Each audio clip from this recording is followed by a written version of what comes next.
Subscribe کریں ہمارے channel کو اور بیل آئیکن کو کلک کریں تاکہ ہماری ہر نئی آنے والی ویڈیو آپ تک بآسانی پہنچ سکے۔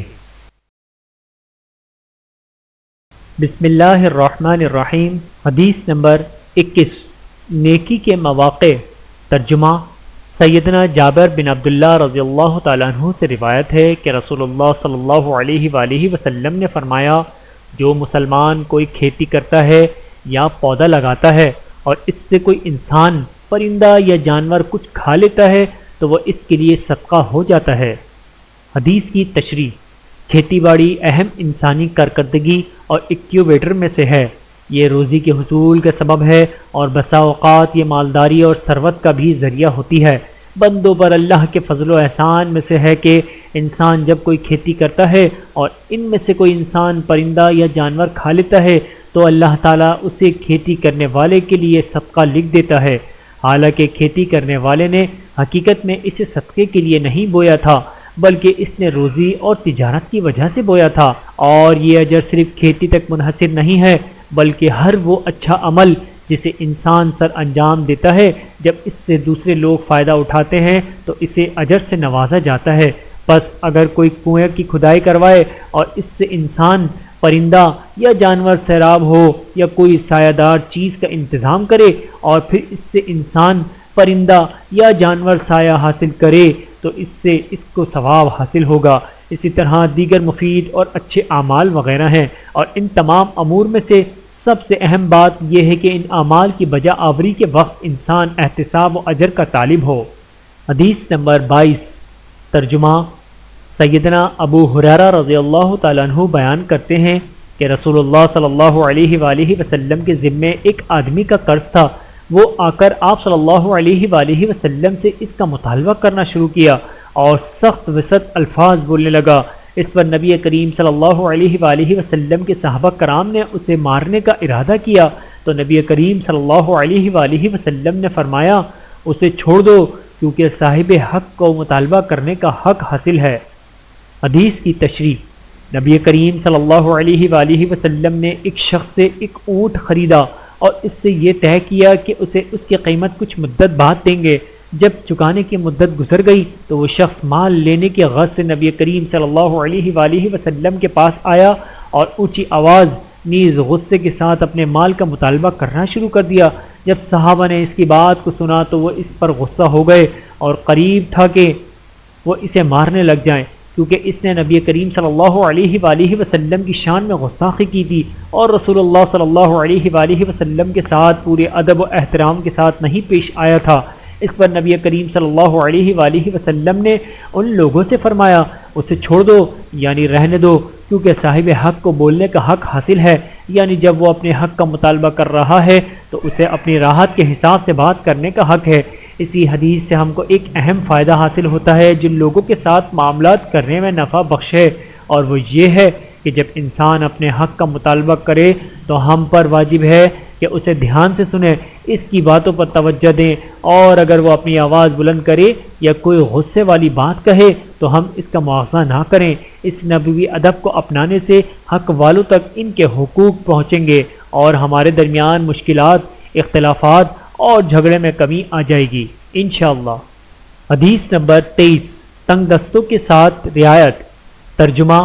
سیدنا ابو قتادہ رضی اللہ تعالیٰ عنہ سے روایت ہے کہ رسول اللہ صلی اللہ علیہ وآلہ وسلم نے فرمایا، جو شخص اس بات سے خوشی محسوس کرے کہ اللہ تعالیٰ اسے روز قیامت کی سختیوں سے نجات دے تو اسے چاہیے کہ تنگ دست کو مہلت دے یا پھر اس کا سارا یا کچھ قرض معاف کر دے۔ اسے مسلم نے روایت کیا۔ ابو قتادہ حارث بن ربیع مشہور جلیل القدر انصاری صحابی ہیں۔ آپ فارس رسول صلی اللہ علیہ وآلہ وسلم کے لقب سے مشہور ہیں۔ غزوہ احد اور اس کے بعد کے غزوات میں شریک ہوئے۔ آپ کی وفات مدینہ یا کوفہ کے اندر سن 40 یا 54 ہجری میں ہوئی۔ وفات سے متعلق آخری قول 54 ہجری زیادہ مشہور ہے۔ حدیث کی تشریح۔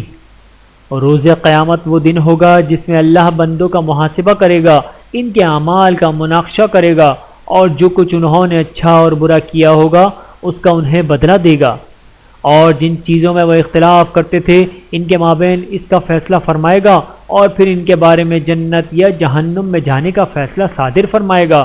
اس عظیم دن میں لوگوں کی بے چینی میں اضافہ ہو جائے گا، اس لیے کہ وہ بڑی ہولناکیوں اور عجیب و غریب احوال کی کیفیت سے دوچار ہوں گے۔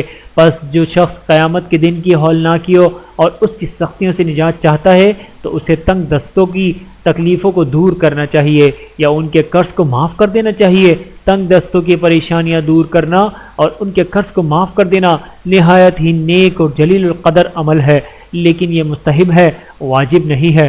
اور تنفیس یہ ہے کہ انسان اپنے بھائی سے مال کے مطالبے کو مؤخر کر دے یا اس سے اپنا پورا حق لینا چھوڑ دے یا اپنے واجب الحق مال میں سے کچھ حصہ چھوڑ دے، اور یہی وجہ چھوٹ دینا ہے۔ اگر آپ سے کسی شخص نے قرض لیا ہے اور پھر قرض کی ادائیگی کی گھڑی آ جائے اور آپ کو یہ معلوم ہو کہ وہ تنگ دست ہے اور ادائیگی کی طاقت نہیں رکھتا، تو آپ اسے مہلت دے دیں یا اسے معاف کرتے ہوئے اپنے پورے حق سے دستبردار ہو جائیں یا اپنے مال کا کچھ حصہ چھوڑ دیں۔ اگر آپ ایسا کرتے ہیں تو آپ بہت بڑی نیکی پر ہیں، اور اس کی وجہ سے آپ کے لیے روز قیامت کی سختیوں سے نجات پانے، جنت کی کامیابی حاصل کرنے اور اللہ کی رضا پانے کی امید کی جاتی ہے۔ حدیث نمبر 24، دھوکے بازی سے بچیں۔ ترجمہ: سیدنا ابو ہریرہ رضی اللہ تعالیٰ عنہ سے روایت ہے کہ رسول اللہ صلی اللہ علیہ وآلہ وسلم نے فرمایا، جو ہمیں دھوکہ دے وہ ہم میں سے نہیں۔ اسے مسلم نے روایت کیا۔ حدیث کی تشریح: نبی کریم صلی اللہ علیہ وآلہ وسلم نے ایک بارش والے دن مدینہ کے بازاروں میں سے ایک بازار میں چل رہے تھے۔ دریں اثنا آپ بازار میں چل ہی رہے تھے کہ آپ کا گزر ایک ایسے شخص کے پاس سے ہوا جو گیہوں وغیرہ کے غلے کا ایک ڈھیر بیچ رہا تھا، اور بارش کی وجہ سے وہ غلہ بھیگ گیا تھا۔ اس آدمی نے اس نمی کو چھپا رکھا تھا اور اسے ڈھیر کے نیچے کر دیا تھا تاکہ لوگوں کو وہ دکھائی نہ دے سکے۔ نبی کریم صلی اللہ علیہ وآلہ وسلم کو احساس ہوا کہ اس سامان میں کوئی عیب ہے، چنانچہ آپ صلی اللہ علیہ وآلہ وسلم نے اس غلے میں اپنے ہاتھ کو ڈالا اور آپ کو تراوٹ محسوس ہوئی۔ جب آپ صلی اللہ علیہ وآلہ وسلم کو اس کا پتہ لگا تو آپ نے اس آدمی کو پھٹکار لگائی اور فرمایا، تو نے اسے اوپر کیوں نہیں رکھا تاکہ لوگ اسے دیکھ سکیں؟ پھر فرمایا، جو ہمیں دھوکہ دے وہ ہم میں سے نہیں، یعنی مسلمانوں کے طریقے پر نہیں ہے۔ مطلب یہ کہ بائیں کو اپنے معاملات میں سچا اور واضح ہونا چاہیے، یعنی سچائی اور شفافیت کا مظاہرہ کرنا چاہیے، نہ تو وہ ایسے سامان کی تعریف کرے جو تعریف کا مستحق نہیں، اور نہ اس سامان کے عیوب میں سے کسی عیب کو چھپائے جو خریداروں کو اس کے خریدنے میں رغبت کا سبب بنے، اور ناحق اپنے سامان کے بھاؤ کو نہ بڑھائے۔ اس حدیث میں دھوکہ جیسے گھٹیا گناہ اور بری عادت سے منع کیا گیا ہے، اور لوگوں کو اس سے دوری اختیار کرنے کی ترغیب دی گئی ہے اور اس سے بچنے پہ ابھارا گیا ہے، کیونکہ مسلمان شخص کے لیے اپنی تجارت، اپنے معاملے، اپنی نصیحت، اپنی تعلیم اور اپنے دیگر امور میں دھوکہ دینا جائز نہیں ہے، اور اللہ کے دین میں دھوکہ دھڑی کی تمام صورتیں، قسمیں اور شکلیں حرام ہیں۔ حدیث نمبر 25، مسلمان کا حق مارنا۔ ترجمہ: سیدنا ابو امامہ بہلی رضی اللہ تعالیٰ عنہ سے روایت ہے کہ رسول اللہ صلی اللہ علیہ وآلہ وسلم نے فرمایا، جس نے کسی مسلمان شخص کے حق کو قسم کے ذریعے مارا تو اللہ تعالیٰ اس کے لیے جہنم کو واجب کر دے گا اور اس پر جنت کو حرام کر دے گا۔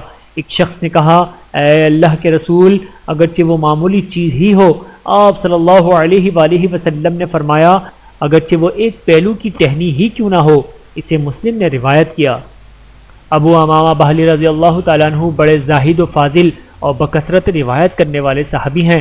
مصر میں سکونت اختیار کیا اور پھر ملک شام کے شہر حمص کی جانب منتقل ہو گئے اور وہیں سن 81 یا 86 ہجری میں فوت ہوئے۔ شام میں وفات پانے والے سب سے آخری صحابی یہی ہیں، جبکہ بعض قول کے مطابق عبداللہ بن بصر رضی اللہ تعالیٰ عنہ ہیں۔ حدیث کی تشریح: لوگوں کے حقوق ان امور میں سے ہیں جن کا اسلامی شریعت نے بڑا اہتمام کیا ہے، اسی لیے ہمارے لیے کسی شخص کے حقوق میں سے کسی بھی حق کا چھیننا جائز نہیں ہے، خواہ اس کا تعلق ماں سے ہو یا اس کے علاوہ کسی اور چیز سے ہو۔ اس حدیث میں نبی کریم صلی اللہ علیہ وآلہ وسلم ہمیں لوگوں کے حقوق مارنے سے منع فرما رہے ہیں اور یہ بتلا رہے ہیں کہ جو شخص کسی مسلمان بھائی کے حق کو جھوٹی قسم کے ذریعے ہڑپے گا تو اس کا بدلہ اسے جہنم میں داخل کرے گا اور جنت میں داخلے سے محروم کر دیا جائے گا۔ جب نبی کریم صلی اللہ علیہ وآلہ وسلم کے صحابہ کرام نے اس بات کو سنا تو انہوں نے دریافت کیا، اے اللہ کے رسول، اگرچہ وہ معمولی چیز ہی کیوں نہ ہو، یعنی کیا یہ سزا اس شخص کو بھی ہوگی جو لوگوں کے حقوق میں سے ایسا حق مارے جو معمولی چیز ہو؟ تو اس پر نبی کریم صلی اللہ علیہ وآلہ وسلم نے فرمایا اگرچہ وہ پہلو کی ایک ٹہنی ہی کیوں نہ ہو، مطلب یہ کہ لوگوں کے مال کو لینا اور ان کے حق کو مارنا بہت سنگین معاملہ ہے، اگرچہ وہ لی گئی چیز معمولی ہی کیوں نہ ہو، جیسے پیلو کی شاخ اور مسواک کی لکڑی۔ ہم اللہ کے عفو و عافیت کا سوال کرتے ہیں، آمین۔ حدیث نمبر 26، آسانی کریں سختی نہیں۔ ترجمہ، سیدنا ابو موسیٰ اشعری رضی اللہ تعالیٰ عنہ سے روایت ہے کہ نبی کریم صلی اللہ علیہ وآلہ وسلم نے انہیں اور سیدنا معاذ رضی اللہ تعالیٰ عنہ کو یمن کی طرف بھیجا اور ان دونوں سے فرمایا تم دونوں آسانی کرنا سختی نہ کرنا، خوشخبری دینا نفرت نہ پھیلانا اور اتفاق سے رہنا، اختلاف مت کرنا۔ ابو موسیٰ عبداللہ بن قیس بن سلیم اشعری رضی اللہ تعالیٰ عنہ جلیل القدر صحابی ہیں، یہ یمن کے رہنے والے ہیں۔ مکہ آ کر انہوں نے اسلام قبول کیا اور پھر حبشہ کی طرف ہجرت کیا۔ عہد فاروقی میں کوفہ اور بصرہ کے والی بنے۔ سن 42 ہجری یا 44 ہجری میں مکہ یا کوفے سے قریب سویہ کے مقام پر وفات پائی، لیکن وفات کے سلسلے میں سن 44 ہجری کا قول زیادہ مشہور ہے۔ ابو عبد الرحمن معاذ بن جبل انصاری خجری جلیل القدر اور فقی صحابی رسول ہیں۔ آپ کو زبان نبوت سے امت میں حلال و حرام کی سب سے زیادہ معرفت رکھنے کا اعزاز حاصل ہے۔ نبوت کے بارے میں سال اسلام لائے۔ نبی کریم صلی اللہ علیہ وآلہ وسلم نے آپ کو یمن کا گورنر بنایا۔ عہد فاروقی میں شام کے حاکم مقرر کیے گئے۔ سن 18 ہجری میں ملکی شام کے اندر طاعون کی بیماری میں 38 برس کی عمر میں وفات پائی۔ حدیث کی تشریح، نبی کریم صلی اللہ علیہ وآلہ وسلم نے دونوں بزرگ صحابیوں ابو موسیٰ اشعری اور معاذ بن جبل رضی اللہ تعالیٰ عنہم کو یمن کی طرف دین کی تبلیغ اور لوگوں کو تعلیم دینے کے لیے بھیجا تھا، اور ان دونوں کے سفر پر جانے سے پہلے نبی کریم صلی اللہ علیہ وآلہ وسلم نے انہیں ایک مختصر مگر بہت عبرت آمیز نصیحت فرمائی۔ آپ صلی اللہ علیہ وآلہ وسلم نے ان دونوں سے فرمایا تم دونوں آسانی کرنا اور سختی کرنے سے بچنا، یعنی سختی اور تشدد کے بغیر لوگوں کے ساتھ معاملہ کرو، ان تک دین پہنچاؤ اور ان کے ساتھ نرمی کا معاملہ کرو اور انہیں بتلاؤ کہ دین آسان ہے، اس میں کسی قسم کی شدت اور تنگی نہیں ہے۔ نیز آپ صلی اللہ علیہ وآلہ وسلم نے ان دونوں سے فرمایا تم دونوں بشارت دینے والے بنو، نفرت پھیلانے سے بچو، یعنی لوگوں کے ساتھ ایسی گفتگو فرماؤ جو انہیں اللہ کے فضل کی بشارت دے اور جو انہیں اللہ کے پاس موجود نعمتوں کے بارے میں رغبت دلائے، اور ان سے ایسی نفرت آمیز بات نہ کرو جو انہیں ایمان اور بھلائی کے کام سے روک دے۔ پھر آپ صلی اللہ علیہ وآلہ وسلم نے تیسری وصیت فرمائی، اور یہ وصیت ہر دو بھائی یا دو دوستوں یا سفر کے دو ساتھیوں کے لیے بڑی اہمیت رکھتی ہے۔ آپ صلی اللہ علیہ وآلہ وسلم نے فرمایا تم دونوں اتفاق سے رہنا اور اختلاف مت کرنا، یعنی تم میں سے ہر دو اشخاص میں سے ایک دوسرے کی اطاعت کرے، اور جب تم دونوں میں سے کوئی ایک اپنے ساتھی کو معاملات میں کسی ایک معاملے کا حریص پائے تو وہ اس کی اطاعت کرے، تاکہ یہ چیز ان دونوں کے درمیان محبت و الفت کی بقا، نیز آپسی دوستی اور ہم نشینی کے جاری رہنے کا سبب بن جائے۔ اس سے ہمیں ایک اہم بات یہ معلوم ہوئی کہ بے شک جو دوست اپنے ساتھیوں کی بات مانتا ہے اور حسب استطاعت ان کی مخالفت نہیں کرتا تو وہ سنت پر عمل کرتا ہے، اور جو شخص کثرت سے اختلاف، لڑائی، جھگڑا اور مخالفت کرتا ہے تو ایسا شخص اپنے اس عمل کی وجہ سے نبی کریم صلی اللہ علیہ وآلہ وسلم کے طریقے سے دوری اختیار کرنے والا ہوتا ہے۔ حدیث نمبر 27، امن کا تحفظ۔ ترجمہ، سیدنا ابو موسیٰ اشعری رضی اللہ تعالیٰ عنہ سے روایت ہے کہ رسول اللہ صلی اللہ علیہ وآلہ وسلم نے فرمایا جو شخص ہم پر ہتھیار اٹھائے وہ ہم میں سے نہیں۔ حدیث کی تشریح، امن و امان اللہ کی نعمتوں میں سے ایک بڑی نعمت ہے اور یہ ضروریات زندگی میں سے ہے۔ بے شک اللہ نے اپنے بندوں پر امن کی نعمت کے ذریعے احسان جتلایا ہے، چنانچہ ارشاد باری تعالیٰ ہے فَلْيَعْبُدُوا رَبَّ هَذَا الْبَيْتِ الَّذِي أَطْعَمَهُم مِّن جُوعٍ وَآمَنَهُم مِّن خَوْفٍ۔ سورۃ القریش آیت نمبر 3 اور 4۔ ترجمہ، پس انہیں چاہیے کہ اسی گھر کے رب کی عبادت کرتے رہیں جس نے انہیں بھوک میں کھانا دیا اور ڈر اور خوف میں امن و امان دیا۔ معاشرے میں امن کے تحفظ کی خاطر ہی نبی کریم صلی اللہ علیہ وآلہ وسلم نے لوگوں کو ڈرانے، ان کے درمیان رعب پیدا کرنے اور انہیں قتل کی دھمکی دینے کے لیے ہتھیار اٹھانے سے منع فرمایا ہے، اور اس میں حاکم وقت کے خلاف خروج کرنا، اطاعت و فرما برداری کی عصا کو چاک کرنا اور جماعت سے علیحدگی اختیار کرنا بھی شامل ہے۔ حدیث میں وارد نبی کریم صلی اللہ علیہ وآلہ وسلم کے فرمان، جو ہم پر ہتھیار اٹھائے وہ ہم میں سے نہیں ہے، میں اس بات کی دلیل ہے کہ جو شخص اس نیت سے اپنے ہتھیار کو اٹھاتا ہے تو وہ نبی کریم صلی اللہ علیہ وآلہ وسلم کی سچی پیروی کرنے والا نہیں ہوتا ہے، اور یہ کبیرہ گناہوں میں سے ایک ہے۔ حدیث نمبر 28، کنکر بازی سے بچیں۔ ترجمہ، سیدنا عبداللہ بن مغفل رضی اللہ تعالیٰ عنہ سے روایت ہے کہ بے شک رسول اللہ صلی اللہ علیہ وآلہ وسلم نے کنکری مارنے سے روکا ہے اور فرمایا ہے، اس سے نہ تو کوئی شکار ہوتا ہے اور نہ کوئی دشمن شکست ہی کھاتا ہے یا زخمی ہوتا ہے، البتہ اس سے دانت ٹوٹ جاتا ہے اور آنکھ پھوٹ جاتی ہے۔ عبداللہ بن مغفل رضی اللہ تعالیٰ عنہ کا تعلق مزنیہ قبیلے سے تھا، اس لیے یہ مزانی نسبت سے معروف ہوئے۔ پہلے یہ مدینہ میں رہتے تھے اور پھر مصر میں سکونت اختیار کر لی تھی۔ عمر رضی اللہ تعالیٰ عنہ نے بصرہ والوں کو تعلیم دینے کے لیے جن 10 لوگوں کا انتخاب کیا تھا، ان میں ایک یہ بھی شامل تھے۔ سن 59 ہجری یا 60 ہجری میں بصرہ کے اندر وفات پائی۔ حدیث کی تشریح، نبی کریم صلی اللہ علیہ وآلہ وسلم لوگوں کو نفع بخش تعلیم دینے کے بہت حریص تھے اور انہیں ہر اس چیز سے ڈراتے تھے جو ان کے دین اور دنیا کو نقصان پہنچائے۔ اسی خوبی کی وجہ سے اللہ تعالیٰ نے آپ کی مدح فرمائی ہے، چنانچہ ارشاد باری تعالیٰ ہے، لَقَدْ جَاءَكُمْ رَسُولٌ مِّنْ أَنفُسِكُمْ عَزِيزٌ عَلَيْهِ مَا عَنِتُّمْ حَرِيصٌ عَلَيْكُمْ بِالْمُؤْمِنِينَ رَءُوفٌ رَحِيمٌ۔ سورۃ التوبہ آیت نمبر 128۔ ترجمہ، تمہارے پاس ایک ایسے پیغمبر تشریف لائے ہیں جو تمہاری جنس سے ہیں، جن کو تمہاری مضرت کی بات نہایت گرا گزرتی ہے، جو تمہاری منفعت کے بڑے خواہش مند رہتے ہیں، ایمان والوں کے ساتھ بڑے ہی شفیق مہربان ہیں۔ نیز اسی بات کا احسان جتلاتے ہوئے فرمایا، لَقَدْ مَنَّ اللَّهُ عَلَى الْمُؤْمِنِينَ إِذْ بَعَثَ فِيهِمْ رَسُولًا مِّنْ أَنفُسِهِمْ يَتْلُو عَلَيْهِمْ آيَاتِهِ وَيُزَكِّيهِمْ وَيُعَلِّمُهُمُ الْكِتَابَ وَالْحِكْمَةَ وَإِنْ كَانُوا مِن قَبْلُ لَفِي ضَلَالٍ مُبِينٍ۔ سورہ آل عمران آیت نمبر 164۔ ترجمہ، بے شک مسلمانوں پر اللہ تعالیٰ کا بڑا احسان ہے کہ انہی میں سے ایک رسول ان میں بھیجا جو انہیں اس کی آیتیں پڑھ کر سناتا ہے اور انہیں پاک کرتا ہے اور انہیں کتاب اور حکمت سکھاتا ہے، یقیناً یہ سب اس سے پہلے کھلی گمراہی میں تھے۔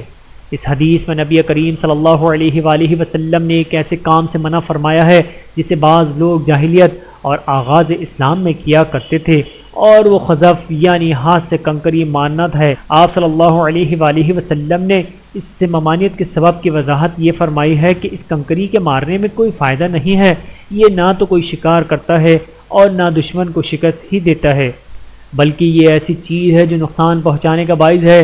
اس کے لگنے سے دانت ٹوٹ جاتا ہے اور آنکھ بیکار و برباد ہو جاتی ہے، اور یہ ممانعت تمام لوگوں کے لیے عام ہے، خواہ بڑے ہوں یا چھوٹے، لیکن چھوٹے لوگوں کو اس کی یاد دہانی زیادہ ہونی چاہیے کیونکہ خذف ان کے درمیان زیادہ ہوتا ہے، اس لیے اس سلسلے میں ان کو نصیحت کرنا، ان کے رہنمائی کرنا اور انہیں تعلیم دینا زیادہ مناسب ہے۔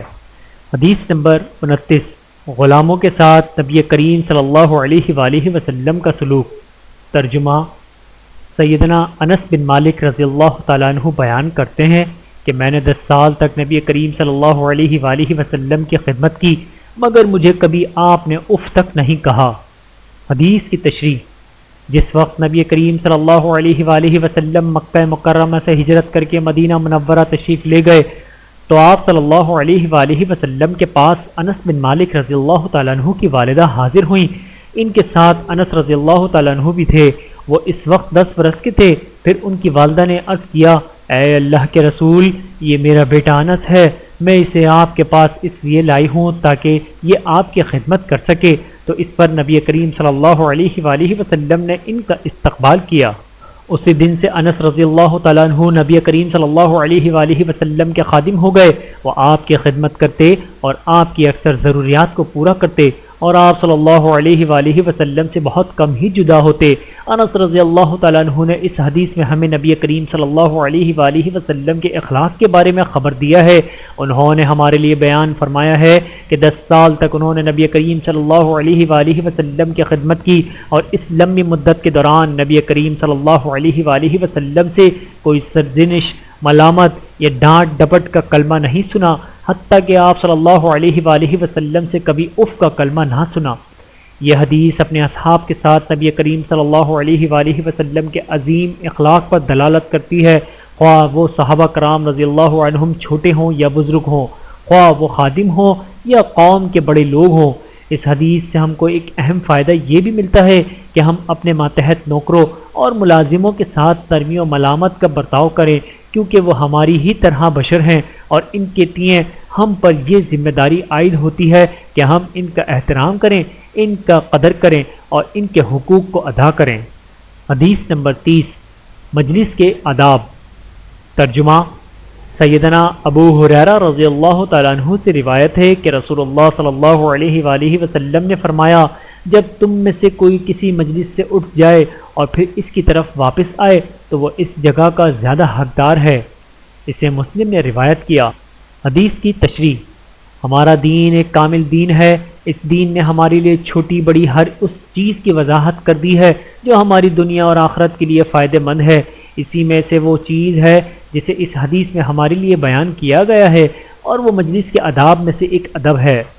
اس ادب سے مراد یہ ہے کہ انسان جب کسی مجلس میں بیٹھے پھر وہاں سے اٹھ جائے اور پھر اس کی طرف واپس آ جائے تو وہ اس جگہ کا زیادہ حقدار ہے، لہذا کسی دوسرے کے لیے اس کی جگہ لینا درست نہیں ہے۔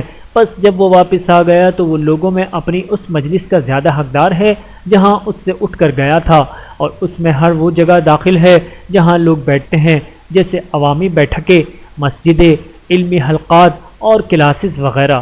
جب انسان کسی مجلس سے اٹھ جائے اور تھوڑی دیر بعد اس کی طرف واپس آ جائے تو وہ اس کا زیادہ اور مستحق اور حقدار ہے، اور اگر مجلس سے اٹھ جائے اور وہ اس کی طرف کافی دیر بعد واپس آئے تو وہ اس کا زیادہ حق نہیں رکھتا۔ مثلا کوئی شخص ظہر کے بعد مجلس سے اٹھ جائے اور پھر وہاں عصر کے بعد یا مغرب کے بعد یا آئندہ روز واپس آئے تو ایسا شخص اس مجلس کا مستحق نہیں ہے اور نہ اس کا حقدار ہے۔ واضح رہے کہ بہت سارے جھگڑے خاص طور سے نوجوانوں کے درمیان مجالس کی وجہ سے ہی ہوا کرتے ہیں۔